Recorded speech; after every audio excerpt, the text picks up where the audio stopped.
And so this is where Myderm really fits for patients who has no more skin harvested from. If we go back to example to talk about Haziq, you mentioned earlier he had about 40% yes, burns to his body. Yes. So where did you extract the skin from? How long did it take to grow? And what was the whole transplant process like? Yeah, the good thing is we don't need so much of the skin. It's just a small cuts of 1 times 3 centimeters.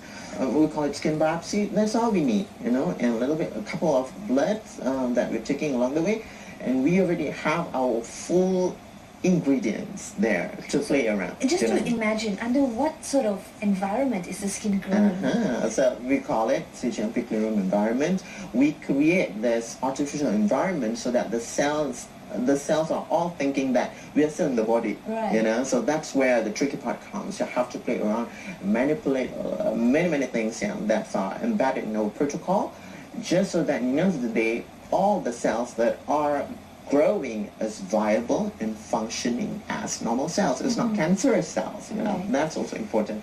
So in Haziq's case, we managed to manufacture 10 pieces just to cover as many as we could at that time, but still, it's not enough. But after that, it's okay, because cells, they can receive and accept signals from the other cells, and they can sort of like know their own cells. So regardless whether you put it as one whole or in pieces, they'll be merging towards the end. This whole framework will sort of like establish later. So in the end of the day, it will become a nice piece of skin and covered. That's right. And that would look flawless as well, because not flawless, but it's much better compared to scar tissue. In case if you just put it there and expect it to just heal naturally, it's not skin that's going to develop that. Scar tissue is going to, so it's going to be very restricted, especially if it's on this area. So range of movement are very restricted. So you don't want that.